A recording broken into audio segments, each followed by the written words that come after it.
Hi, YouTube fans. This is Matt of Post April 6th YouTube channel. Well, remember the year 1972? That was 53 years ago by now. Yes. And before I talk about my story idea, I feel it would be best to discuss some facts about the cost of living and average wages and how inflation, what inflation was like back then, or what the inflation status was back then. And well, just that's basically going to be it. Then I'll talk about the name of the character of the man and what he's about, and what major life-changing experiences that occurred in the year 1972. Yes. One was a major disaster, and a few months later, he really changed his life for the better in a way that most people in North Dakota don't change their life for the better. Well, I wouldn't say none, but most, at least back then anyway. So, we'll talk about that here in just a sec. Okay, I have returned, and I am going to discuss now the cost of living and some other things. Okay. All right, I've gotten this all straightened out, so I'm going to go ahead and start reading here. In 1972, daily life was significantly cheaper than today, meaning 2025.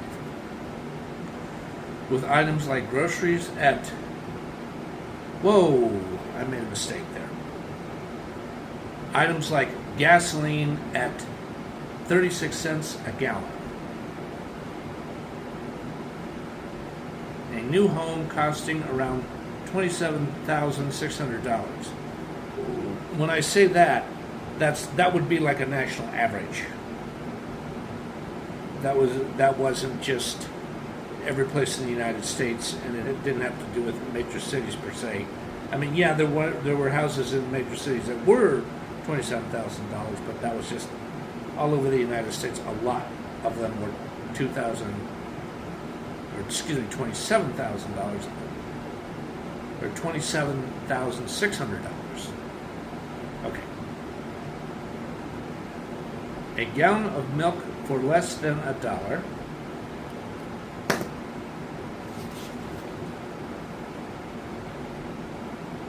A median family income was $11,120 per year,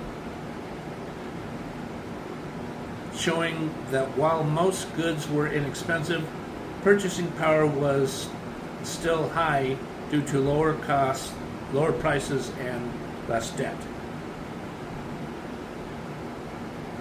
Housing, I've already discussed that, because it would be $27,600 for a house, and it says renting a 2-bedroom apartment cost about $165 a month. Yeah, renting a 2-bedroom apartment nowadays, it's more like, at the very least, $1,165 a month. Yeah, for an apartment, not a house, an apartment. Groceries. A pound of bananas was 12 cents. A pound of ground beef was 65 cents per pound. And a gallon of milk was 89 cents. I personally think it was probably a little less expensive than that, but that's just an AI type of analysis. Household goods. A rotary phone costs around $30. A black and white TV was $135. I bet a color one was at least $275 and up. Entertainment. Movie tickets cost $1.75 each for each person. Purchasing power. A median family income grew by about 4.6% in terms of purchasing power after adjusting for inflation. And it says inflation. The average inflation rate in 1972 was 3.21%. Debt. Compared to the multi-trillion-dollar student debt of today, meaning 2025, most families in 1972 had significantly less debt. And some technology, like handheld calculators, was just emerging at a high cost. Because see, I saw a documentary about 1972, or a YouTube special by a guy who really knows his stuff. A Hewlett Packard or HP handheld computer that you can hold in the hand about like this was over $350. Yes.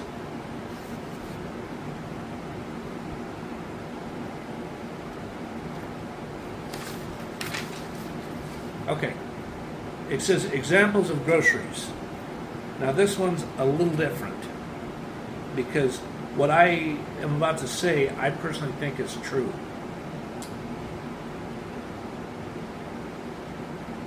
A dozen eggs, 61 cents. A gallon of milk, 33 cents. Which I think was more likely true. But it depended on where you lived for that 33 cents for a gallon. A loaf of bread, 25 cents. A pound of bacon ranged between 59 cents to 97 cents for a pound of bacon. A pound of ground beef, 65 cents. A pound of oranges, 19 cents. And a can of tuna was 36 cents. And it also states that in 2000,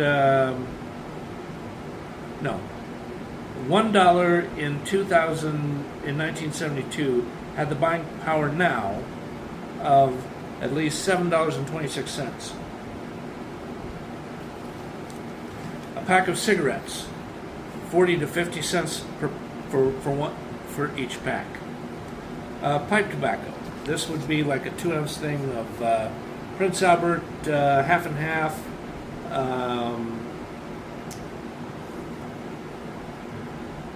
And some other ones that you could buy at a grocery store or at a drug store or certain tobacco shops was between 65 and 70 cents. Okay, now, why don't I discuss the main character? Before I say his name, his place of birth, and where he lived for the first 22 years of his life was Garrison, North Dakota. His full name was Nash Emmett Monson because Nash was a popular name in the state of North Dakota back then. A popular male or men's first name. Date of birth, May 15th, 1950. Names of parents. Jacqueline Bergman Monson. She was born on July 14th, 1926. The father was William Carter Monson, born August 11th, 1924, so therefore he was 2 years older than his wife, or Nash's mother. Nash's job before leaving, or Nash's job in North Dakota before leaving North Dakota. Assistant manager at a record store and coffee shop in Garrison, North Dakota. type of home Nash owned in North Dakota. A 2-bedroom, 1-bathroom, single-family home on the 300 block of Crank Avenue Northeast. Because I did a Google Map search on this. This street actually exists. It'd be up on the northeast edge of the city limits of Garrison, North Dakota. It was worth $11,356. Why Nash moved to Los Angeles, Hollywood, California back in I originally stated a late April. It was more like late May. It was about May 29th. And here's what it was about, and here's why he did it. A massive tornado occurred on February 22nd, 1972, that totally demolished his home and nearly killed his Siamese cat, a boy kitty named Einstein. He called the cat Einstein Boy, but it was Einstein. The homeowner's insurance paid out $12,857.33. After the tornado,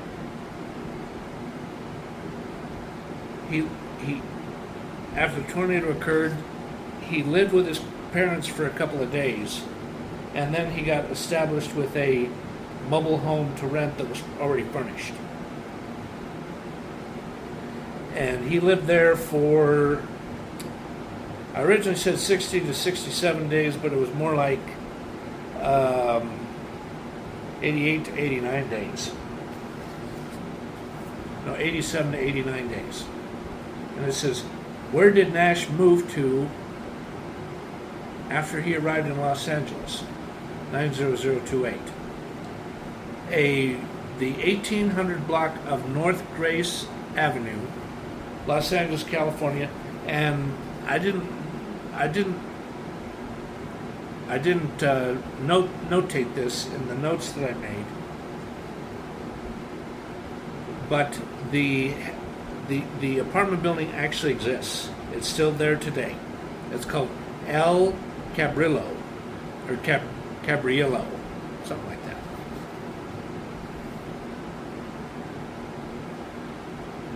And he also successfully got hired on at the 1700 block of Cherokee Avenue, and Nash's job was going to be general manager of a new and used vinyl record store that also had a lot of things that would be inside the record store. Okay, so here's what happens.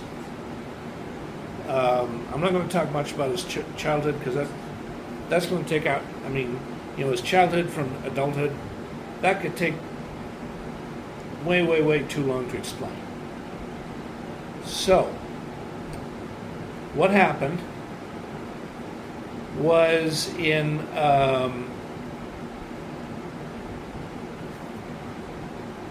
April 24th, 1972, he had a friend of the family. He was an uncle, but the way Nash had a relationship with him, he felt like an uncle. It was a guy named Henry. It was a guy who was in his late 40s. And Henry gave a ride from Garrison, North Dakota to the only airport that was worthy of flying in and out of, which was Minot. Minot is a town in North Dakota that is, I think it's close to the southern tip. It's an area where when you're there in December, boy, it's really cold, because North Dakota is so close to Canada. And the distance between Garrison and Minot or Minot is about 52 miles. You know, the part where Garrison or Nash Monson lived and the airport itself is more like 52 to 53 miles. And he had already booked up through an over-the-phone consultation and him getting a bill mailed to him after the plane ticket was booked through going through the airport or going through United directly, and he had to pay for a round trip. I think it would be around a little over $200, somewhere $205 and $214. And so Henry gave him a ride out there on April 24th, and they arrived a little more than an hour before the plane took off, which is what they had to do. And he just brought one suitcase full of about 3 to 4 days worth of clothes and some other personal items that he wanted to bring with him. And they left the house at around 7 a.m. and they got there at about 7:30, and they got checked in by about 7:45, and at 9 a.m. on the dot, the plane took off. Now, before Nash got on the plane, he made sure to be waiting in the waiting area for the loading dock of United for a departure flight. He made sure to be waiting there, and at about 8:40 a.m., 8:35, 8:40 a.m., he boarded the flight. He boarded the plane, and then the airline stewardess did the demonstrations of things that they always do before a plane takes off. And the flight took about 2 hours. So I think there would be a 2-hour time difference because it'd be Central Time. It was about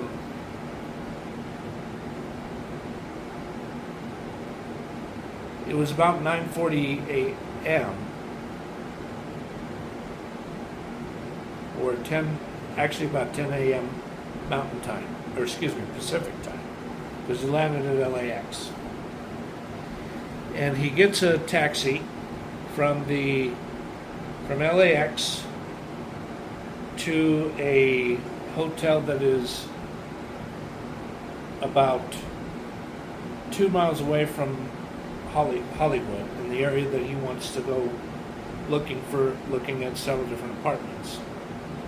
And he spent over 2 days looking at 5 different apartment buildings. The one he finally decided on, because these people were hard up for tenants, because the place wasn't in trouble, but a lot of people moved out and moved somewhere else. And one person got kicked out because they weren't paying the rent.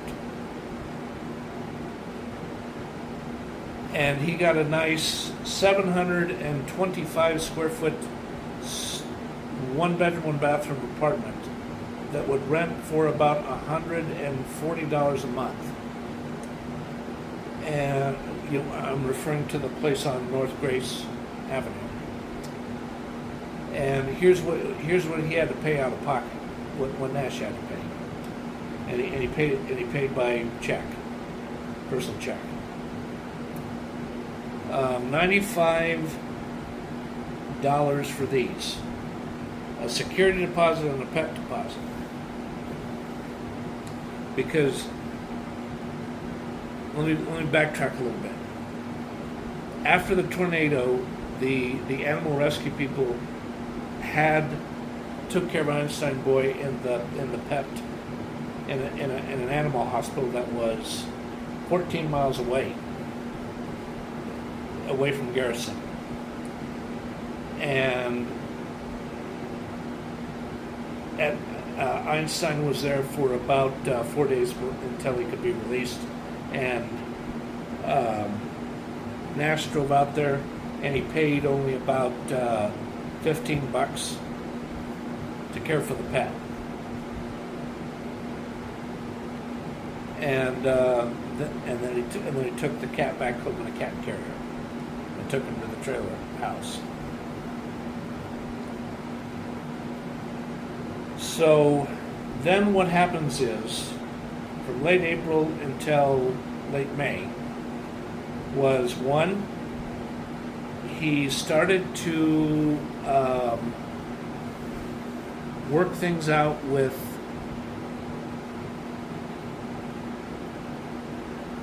the company he was working for, so that he had a definitive last day that he was going to work there. And he also, while he was looking at apartments, he interviewed for a job at the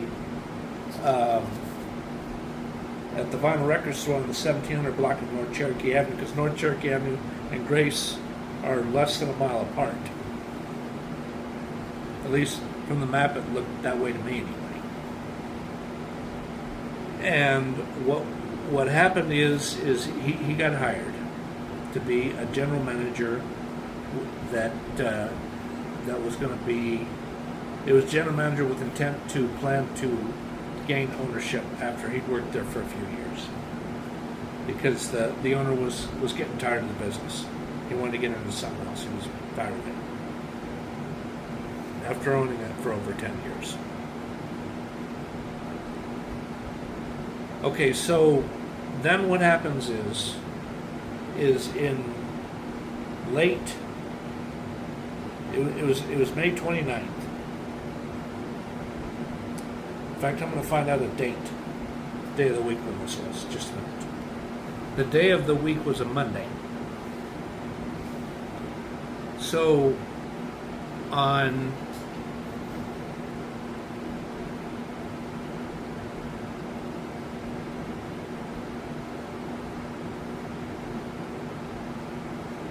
the 25th of May,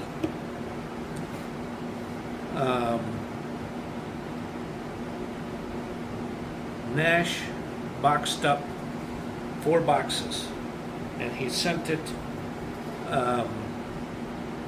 I think they called it partial rate back then, instead of what was ground rate for a while, and now it's ground advantage. And I think they call it either parcel post or parcel rate, parcel something, instead of 3 to 4 day priority. In fact, they may not have been priority mail back in 1972. So,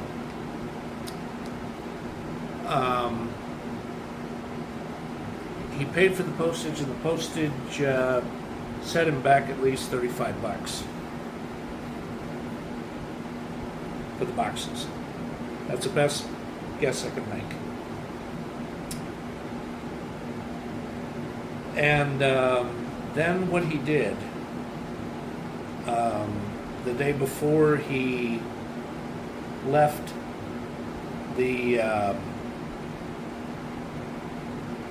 to leave North Dakota for good, he sold his pickup truck. His pickup truck was a Ford Custom. I think it was an F200. That was a 4x4. And he didn't want to bring it with me because he didn't think it would fit in Hollywood. So he sold it to a young guy who lived there, and he sold it to him for $350. Yeah. And Nash was happy to sell for that much. It was a 1968 truck.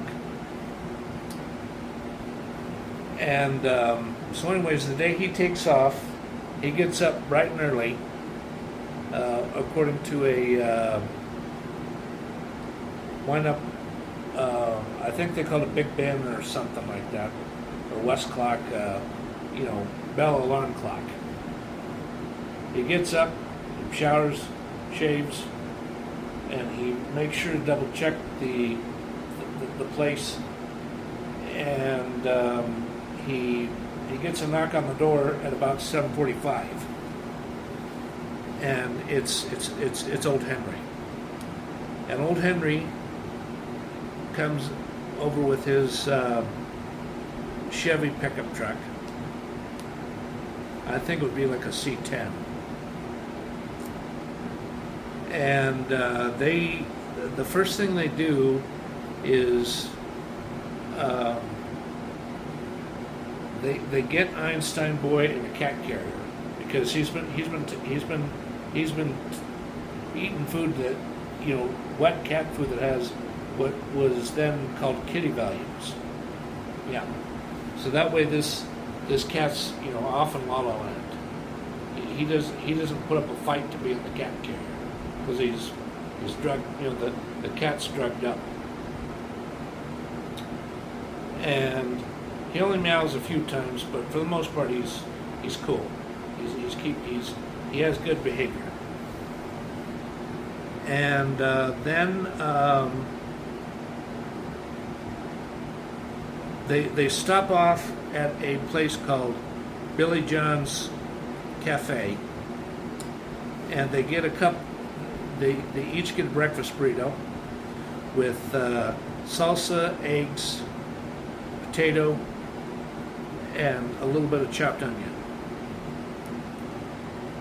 And they get 2 things of coffee, and this all set the two of them back a little over a couple of bucks. And then Henry does the driving, and they drive to the airport. And what also is there is the cat carrier's inside between the two of them on the front seat, and the luggage is strapped down with one of those, I think they call them Z straps, so it doesn't go flying out of the pickup bed. Yeah. And when they arrive at the airport, they undo Henry and John work together to get the things onto, and they take out 2 big suitcases that are part of a 2-piece set. They're leather Samsonite luggage. And they go over to the area that they're supposed to go to, where they would check in with United. And they wait for about, actually they just chat together, and then Henry goes back his way, back to his home in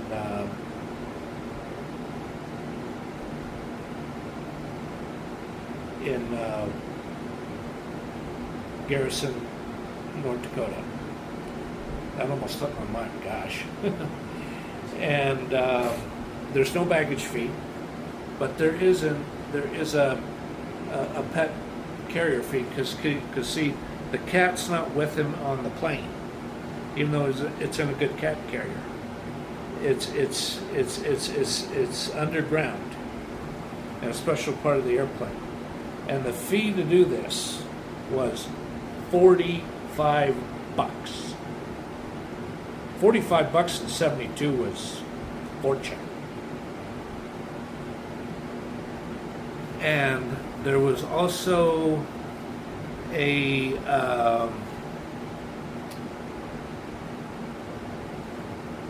service charge for an additional $6, so it was about $46.81 85 cents roughly. And he didn't do a check, but he had a MasterCard. You know, the old ones where it had the big MasterCard logo that covered the whole credit card itself. And then what happens is Nash goes over to where he's supposed to go to wait for the loading dock, and he waits there for about at least an hour, and then they start boarding. The time that they board was at 10:40 a.m. and the flight leaves North Dakota at 11:05 in the morning. And you know, he flies there, and 4 hours. This would be at about 3 p.m. I'm assuming Central Time. It starts snowing heavy. It starts really getting cold and windy in Garrison, North Dakota. So he left at exactly the right time so that the flight wouldn't be canceled or delayed. And the flight from Minot to LAX would take about 2 hours and about an hour actually from DIA to there, and I think the distance, yes, it's going to be about 2 hours and 40 minutes from Minot to LAX. And he gets there, instead of, hold on, at about 11:48 a.m. Pacific time, Monday morning, May 29th. And the flight is, there's a lot of passengers. There's at least, I would say at least 40. And he's towards the back. So it takes a little while when he grabs his duffel bag with a few little things in there, a couple of books, extra pair of shoes, and a couple of other things, or about 3 other things. And he grabs a duffel bag. Actually, it'd be more like a tote bag that would look sort of like a duffel bag, but not quite. And it has one of those. I think it'd have a United Airlines logo on it. You know, a tote bag or a gym bag. And then he walks over to where he's supposed to go to get his luggage. Once the luggage starts loading up, he waits there for at least 12 minutes before he gets his 2 big pieces of luggage in hand. And then what he does is he pays the 25-cent rental fee for a luggage cart, a luggage carrier, and he wheels it over to where he's supposed to go, to where it says ground transportation, share a ride, taxis, airport shuttles. And he goes out to wait in that area. And that area, that airport is really, really jam-packed and busier than you can imagine. The number of people waiting for taxis and airport shuttles is probably easily over 40 people. And it's noisy and really stressful to be there. And he goes a little over this way away from the people, probably about, I'd say about 20 feet. He goes and talks to a security guard and asks him where to go to catch a public transportation. And the guy says, he says, "You see over there?" And he says, "Yeah." He says, you see those signs that one's green, one is blue? He says, yeah. He says, over there is where you catch the flyaway bus. And it will take you. I strongly suggest getting off on a street called, I believe the security guard would tell him to get off at the stop near Fountain Avenue and I believe it might be Mayview. And so anyways, this would be, and this is the best guess I could make, 4 miles between North Grace and the nearby cross street of North Grace and Fountain Avenue. So he gets on the bus after waiting 10 minutes for it to arrive, and he takes it until he gets to Fountain, because I believe the distance between Hollywood and LAX isn't like this. It's like, I mean, it's at least 12 miles, I would think. Yeah.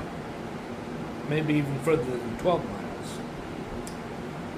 And then what he does is he gets off near Fountain and he walks a few blocks carrying some luggage, which is hard. I mean, even though he's strong, it's hard. And he gets near a hotel that has a valet service, and he goes to the person, the clerk working in the valet outside, about how he's looking to get a taxi ride to North Grace Street so he can get checked into his new apartment. And he says, okay, he says, I tell you what I'll do, because this is the best price for you. I'll get a ride set up with LA Flash black and white taxi services. I'll call them for you right now. He gets on the phone and he calls them. And he says, and after the clerk talks with LA Taxi Service, he says, okay, it's going to be about 5 minutes for him to show up, but he'll be right here. Just be waiting right here.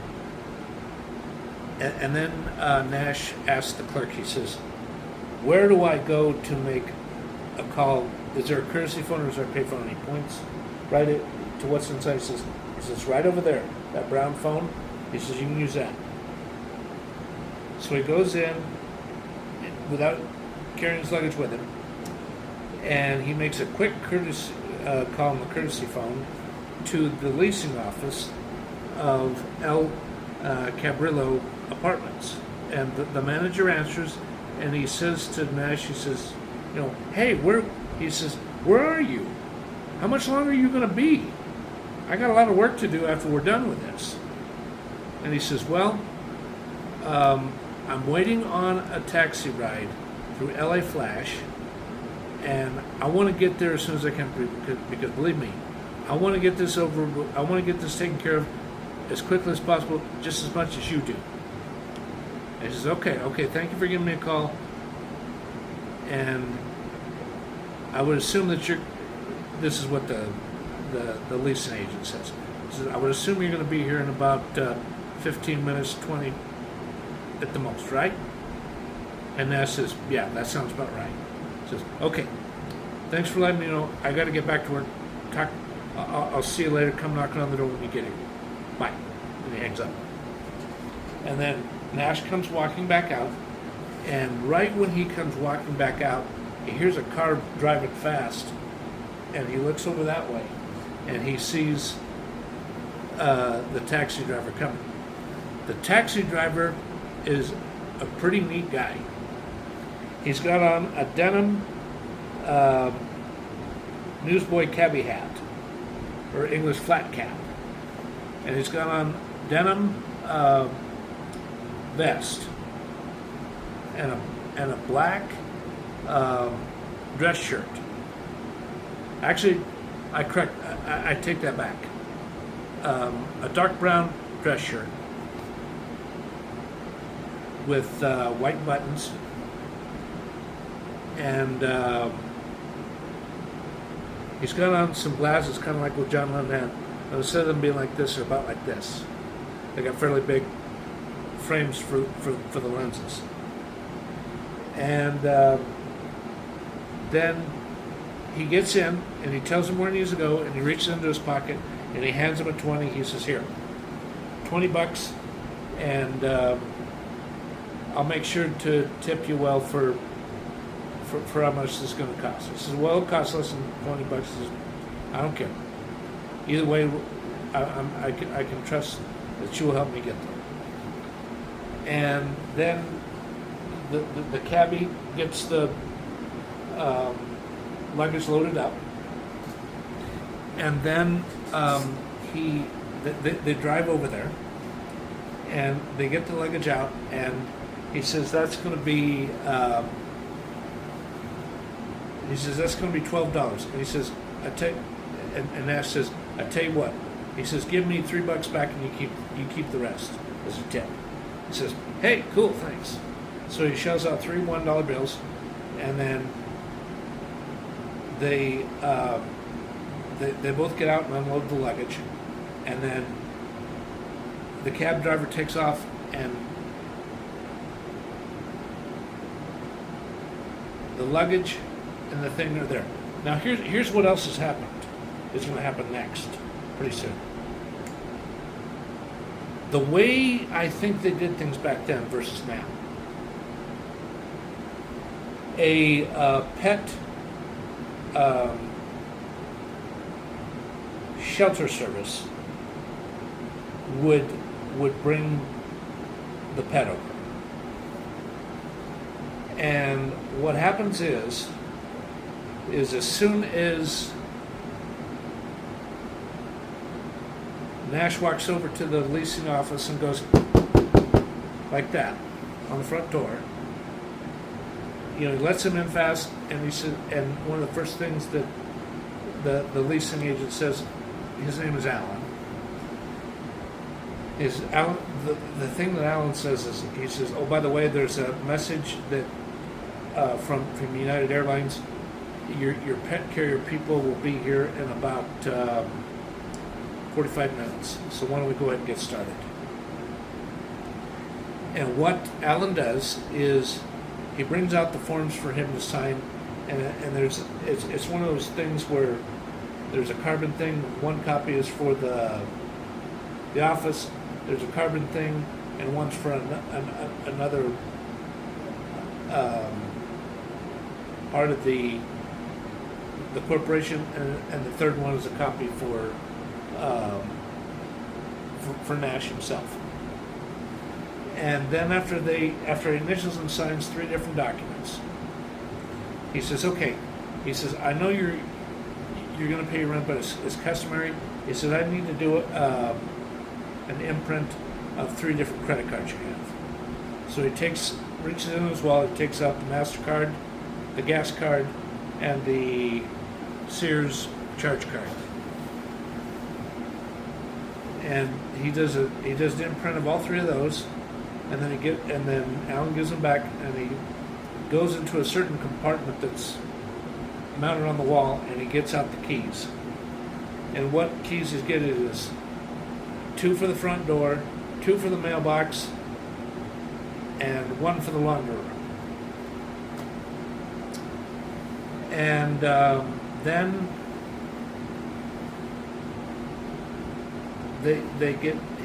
he pockets all the keys, Nash does, and then he follows Alan to his apartment on the 2nd floor. It's apartment 202, and they're both, Alan's carrying one suitcase, and Nash is carrying another, and he's also carrying the gym bag in a separate trip over there. So then what happens is he looks around in there, and he says, "Oh, by the way," he says, look in the pantry near the bathroom, between the refrigerator and the bathroom. And he says, okay. And he says, great, because it's a 6-pack of Charmin toilet paper. And then he says, okay, look in the fridge. And what's inside the fridge is one thing of champagne and another one of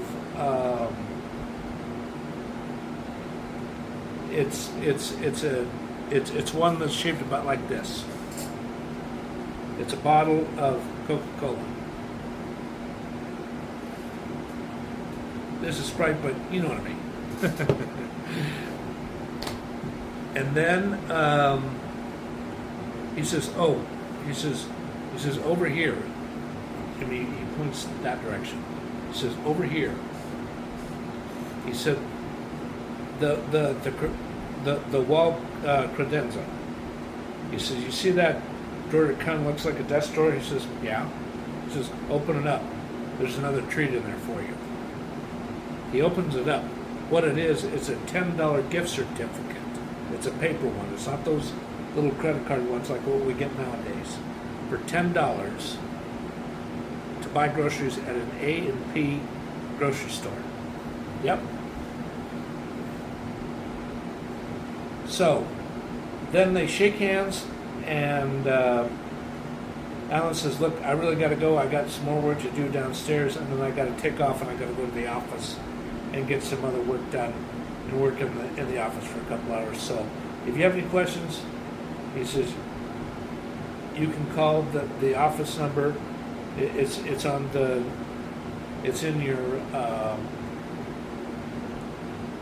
resident conduct manual, and good luck. Welcome to Hollywood, California. I gotta go. And he takes off and he storms downstairs and thump, thump, thump, thump, thump, thump, because he's moving fast. He wants to get stuff done as quickly as possible. Then what happens is Nash starts to unpack everything. You know, because he's got some hangers on there, and he's unpacking clothes and stuff in the closet inside the bedroom. And what he doesn't have hangers for, he folds it up and he puts it on the shelves inside the bedroom closet. You know, clothes or shirts, pants, pajamas, thermal underwear, socks, all kinds of clothing related stuff. And then what happens is after he has been really working away for a half hour and he's had time to use the bathroom, he hears a knock on the door. And what it is it's Einstein. And he signs the documents and he says, do you need a litter box and cat food? And he says, yes. He says, well, normally we would charge you for this, but because of this being such a heavy transitional thing, I'll go get some kitty litter and a litter box for you, and a little sample of Frisky's cat food. Yeah. And then what happens is he gets all that out, and the cat, you know, he opens up and he stays in the cat carrier for like at least 10, 15 minutes. And then the cat comes out and he's looking around, he's all going, eh, eh, eh, eh, eh. You know, stuff like that. And then what goes on after that is he takes out some, it's a packet about this big, of regular dried peanuts, planters. It's a little packet about like this, about this big. He chomps those down, and then he gets out a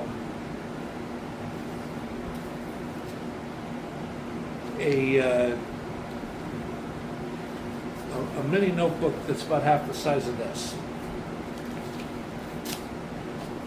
And he starts writing down things that he needs to buy. And he doesn't have phone service yet, but it's going to happen in the next couple of days. Okay, so then what happens is he knows from passing by in the taxi ride to the new house, there's his new apartment, his new home inside the apartment building, but there's an A&P. He goes into the what's called the credensa. He opens up the door and he folds up the $10 thing. He puts it in his pocket, and he rips off the sheet of the shopping list. He folds it up, puts it in the other pocket, front pocket, and he just starts walking about, just a little more than a mile, about 1.18 miles away from the apartment. And he gets out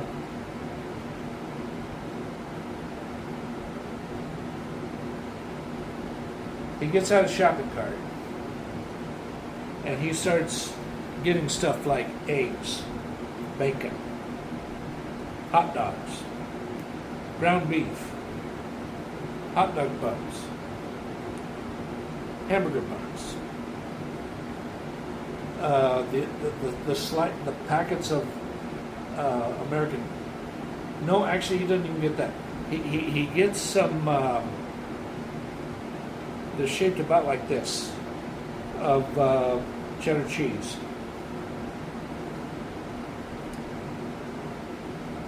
And he gets some. He gets a teapot, one of those ones with the whistle on it. He gets one of those, and he gets a skillet, and he gets some disposable dinner plates, and he also gets some knives. Of course, actually, what happens is the people at the deli give him a few of them. Excuse me, 4 forks, 4 butter knives, and 4 spoons. They give them to him free of charge. And he gets some ham lunch meat, and he gets some nice Wonder Bread, and he gets some Tums or Rolaids, and he also gets some shaving cream, shaving razors, toothpaste,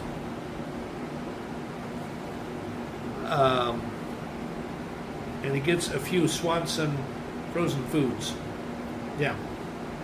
And he gets some milk. And he also gets a couple of spatulas to cook with and some cooking spoons. Hold on, I think my cat, I'm going to show her off. Hi, sweetie. Yeah. Look at you. You're on YouTube. Yeah. You're on YouTube, kitty. Yeah, look at you. Oh, I can feel you purring. Yeah. You're a wonderful kitty. All right, you want down? Okay, there we go. I'll let you down.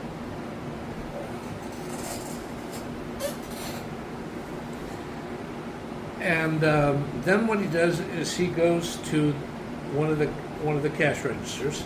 He waits in line for a little over 5 minutes, and the cashier brings him up and puts everything in paper sacks. And he cashes in a $10 gift card, but he has to have a shift manager, a supervisor sign off on it. And then he takes out his checkbook and he writes out a check for $38.99. Yep. And one of the things he's got on him is, because I think they had a few ATM machines back there. He has no, he doesn't. I want to say he has an ATM card, but they may not have had ATM cards at that bank. But he's got enough cash hold, at least $65. So he's good. He's good for the time being. And he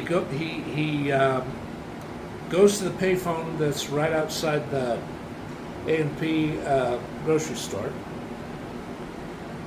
and he looks through the yellow pages, and he calls Metro Yellow Cab, and they have somebody show up a little more than 5 minutes,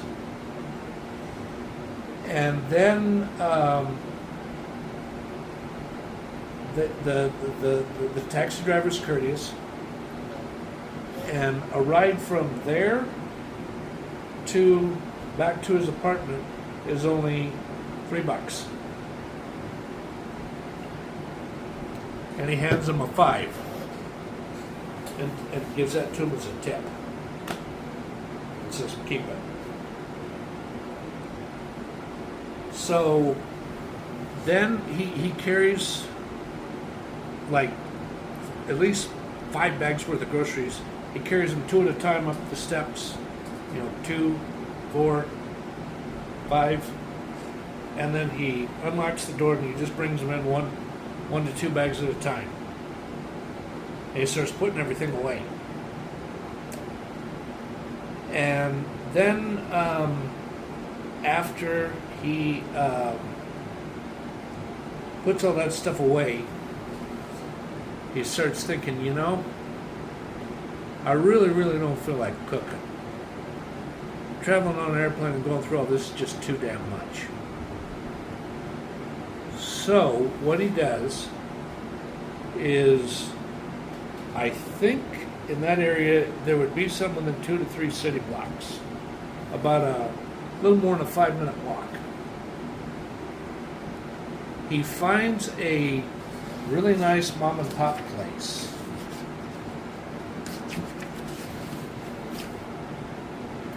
He finds a nice mom and pop place that's called Frankie's Burger Joint, LA. And he goes in and he orders some food, and here's what he orders. He orders a cheeseburger with bacon, and he gets onion rings and a fairly big chocolate milkshake. Yeah. And I mean, the chocolate in this milkshake is thick. It really is. And the guy that helps him is the owner. And this owner is a nice guy, but he's a big guy. He's got a deep voice like this. And he's slightly bald up here, and he's got on a vest with the company logo right here. And underneath the vest is this white dress shirt with those fairly thick 70s pinstripes that go down like this. And he rolls up the sleeves. and he orders everything for him, and then, or you know, actually he places the order for him, gets everything going, and then he sits down at one of the booths and just looks around outside at everything. And then after Nash is about halfway done with the meal, Frankie comes out and he sits down at his table and the two chat for probably at least 5 minutes. And Frankie is from the Northeast, Connecticut. And he moved out here to start a business because he really didn't like the weather in Connecticut. The winters were getting too cold. He was tired of it. And then after the two chat for a while, for a little over 5 minutes, and Frankie's got to get up and go back into the area where all the cooks and the people that work there do their work. He says, you ever want to work here? He says, you give me a call at this number. Here's my card. It's a business card for the restaurant with his name on it as the owner. And then he puts it in his pocket. Actually, he didn't have a shirt pocket because he has a T-shirt. Pants pocket. And then he finishes the meal, and then he just roams around a little bit, and then he walks back to his apartment. And a cat is really happy to see him. One of the things that I forgot to mention that was actually in there was two little cat food dishes. So he can tell that the cat's hungry. And what he does is he gets the cat food dishes, and he also got a small box-like container of Friskies. And he puts it out there, and the cat just goes, I mean, he really chomps away at it. And normally a cat would just want to hide somewhere and just be kind of reclusive, but no, this cat's like, cool. I really like this place. I didn't think I'd like California that much. This is fun. This is a once-in-a-lifetime experience, and I bet we're going to be living here for many years to come.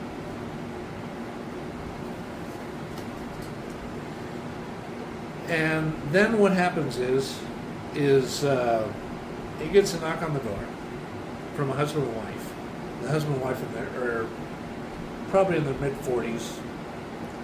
And it's a husband named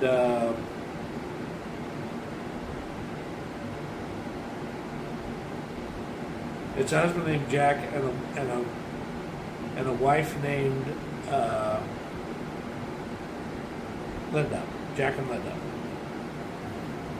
And they bring over some canned goods for him.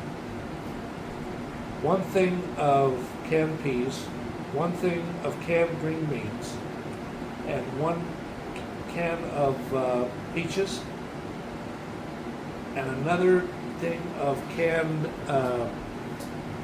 red chili. Now the red chili isn't like Hormel or any of that stuff. It's an AMP generic brand, and it's like hot. It says hot and spicy. Oh yeah, that stuff's got some kick to it. I mean, it tastes good for the money. It's probably about 40 cents. But when you eat it, it's worth it. It's really got a kick to it.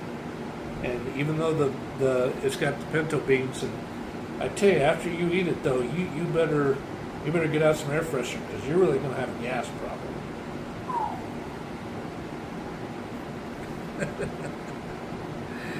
He doesn't eat any of that. but he's got some snacks because he got some Lay's potato chips. So a few hours later, when he's feeling kind of hungry, he snacks on some potato chips, and he reads a book. He reads a book that may be still popular. It's called Abracadabra, written by Peter Lovesay, a British author. The genre is a detective. Publication United Kingdom, and it was preceded by The Detective War and Silk Drawers. Or no, wait a minute. The Detective War Silk Drawers, that's all one title, all one book. Okay, so he's reading away at that, and then he really starts yawning. He undresses, and he doesn't know what to do about sleeping. He just doesn't know what to do. And he starts thinking.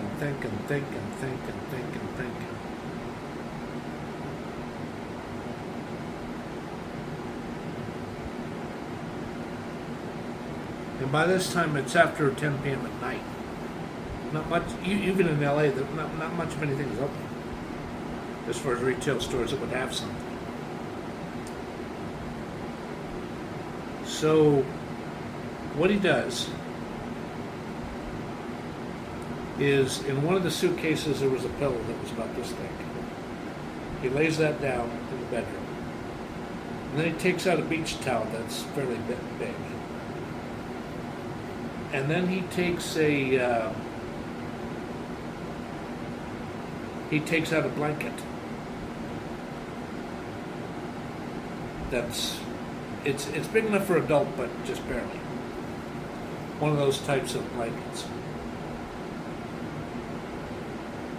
And even though it takes him a little more than an hour to get to sleep, when he gets to sleep, boy, he's out. Because he is so tired. And he sleeps the next day until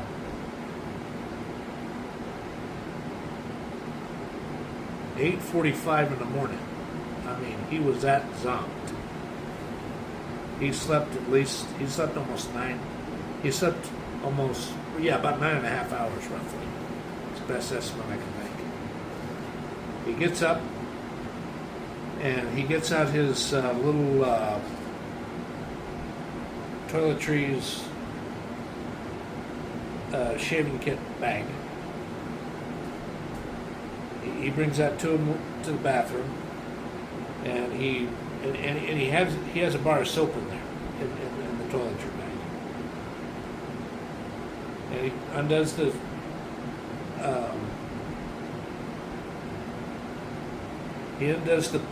thing, and then he goes back into the bedroom and he takes out the beach towel. He almost forgot that, but it clicked on him shortly after he unpackaged the bar of soap. And he showers real good, gets real good and clean up, gets dried off, and he shaves, brushes his teeth, and he takes a allergy medication that he only got from a doctor. And he gets fully dressed and he goes into the kitchen. And he rinses off the only thing he has with him. And he scrambles some eggs. And then what he does is he eats the eggs. And then he cleans it off, and then he takes the bacon. And he makes at least 3 strips of bacon. And he's got no toaster. So what he does is he thinks about this for a few minutes. It's like, oh heck. He takes out, I think it would be Parquet, a little container about this big around, roughly. Either Parquet or Imperial. And he swipes off some margarine, He swipes it onto the butter, and he eats it. It tastes good. He's like, I didn't think that would taste that good. He goes over to the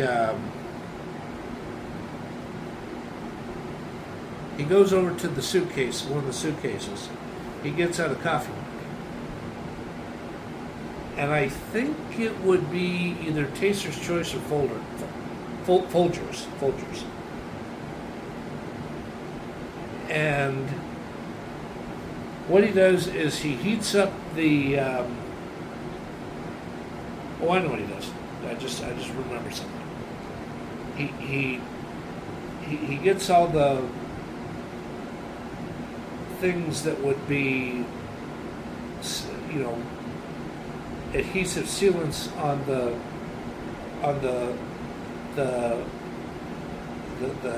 tea kettle, and he rinses it out because he knows there's going to be some dust buildup in there. And then he fills it up, and then he puts it on there when it makes this, and that high-pitched whistle. He takes it off there. He pours it in there. He puts in a couple of, instead of just one spoonful, he wants 2 spoonfuls to have that really good thick coffee taste. And then he tastes it. Whoa! So then he puts a little bit of milk in there, and he stirs it, and he stirs it again. He's like, so he puts a little more milk in there, and he goes back to his luggage, and what he didn't remember was there was some little packets about this big of sugar. So he puts some sugar in there, and he stirs it again, and it tastes good. And then what he does is he takes some cab rides to a few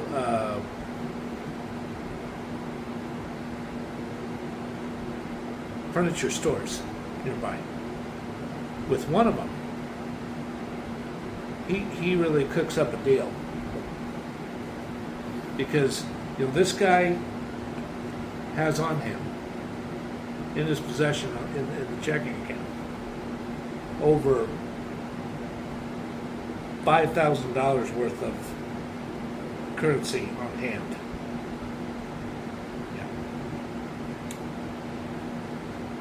And he puts a down. I think what all this would cost, it would be these items: a clothing dresser, a nightstand, a bed, a coffee table, and a couch. All this sets him back only because this stuff's on sale. They got to get rid of it. Only $388, and the bed size is a queen. And the delivery charge is $20. So $388. It'd be about $409.26 is the best figure I can think of. He pays it out, and he is guaranteed within 72 hours by 5 p.m. Friday, that coming Friday, of getting it delivered to his apartment. And he also goes to a car dealership. And I've already displayed something like this, but he gets approved for financing on a car that looks like this. He got this card, but it wouldn't be in this color. It would be in like a gold color. A 1972 Datsun 510 costing $2,306. And here's what else happens, is it takes a few hours to get everything approved. And once it gets approved, he's handed the keys, and zoom, he drives out. And he uses it to drive around parts of LA within about an 8-mile radius to get familiarized with it, with where things are. Yeah.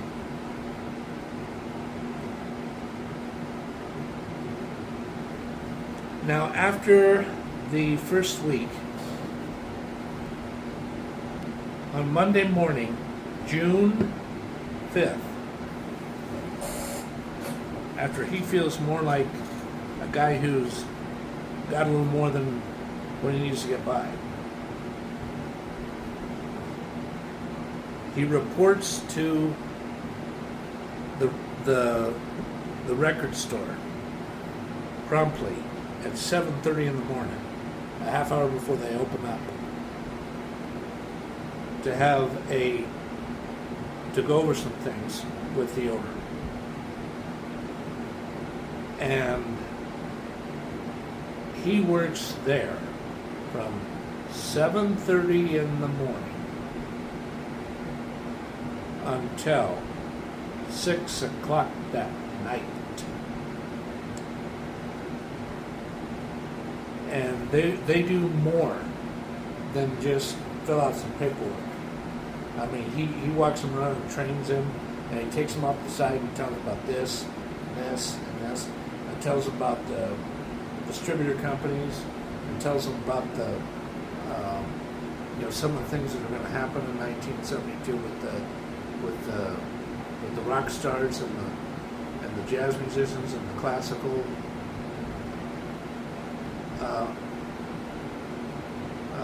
musicians and the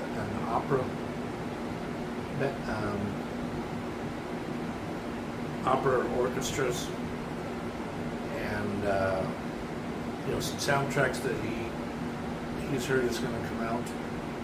Yeah, I mean, he's really talking away. And the one thing that happens is, he says, because you've gone through so much, the owner's saying this to Nash. Why don't you come in at 9:30 tomorrow, so you have a little bit of time to sleep in? And we're going to go over some more things. And then after he's been working there, on June 8th, he comes in, he trains for an hour, and then he writes down the address, and he writes down a special approval letter. And he goes to a Los Angeles chapter of the California Department of Labor to go through some special training. I mean, they have to do this for him because he's going to be responsible for handling payroll and some other things.